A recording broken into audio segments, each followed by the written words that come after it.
ભરૂચના શેરપુરા ગામના મુફ્તી જૈનુલ આબેદીન પટેલને ગુજરાત સિને મીડિયા દ્વારા એવોર્ડથી સન્માન. ગુજરાત સિને મીડિયા દ્વારા વર્ષ 2024ની જેમ 2025માં પણ ભરૂચ જિલ્લાના શેરપુરા ગામના રહેવાસી તથા ભરૂચ ટ્રાવેલ્સ સાથે સંકળાયેલા મુફ્તી જૈનુલ આબેદીન પટેલને એવોર્ડ આપી ગૌરવપૂર્વક સન્માનિત કરવામાં આવ્યા છે.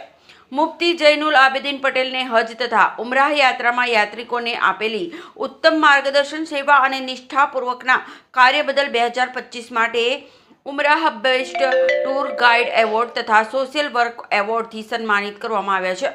હજ ઉમરાહ યાત્રિકોના તેમની સેવાઓ અત્યંત પ્રશંસનીય રહી હોવાનું પણ ગુજરાત સિને મીડિયા દ્વારા જણાવવામાં આવ્યું છે. આ સન્માન શેરપુરા ગામ તેમજ સમગ્ર ભરૂચ જિલ્લા માટે ગૌરવની બાબત બની છે. એવોર્ડ સ્વીકારતા મુફ્તી જૈનુલ આબેદીન પટેલે ગુજરાત સિને મીડિયાના અમિતભાઈ તથા તેમની સમગ્ર ટીમનો દિલથી આભાર વ્યક્ત કર્યો હતો અને આગળ પણ સમાજ સેવાના કાર્યમાં અવિરત કાર્યરત રહેવાનો સંકલ્પ વ્યક્ત કર્યો હતો.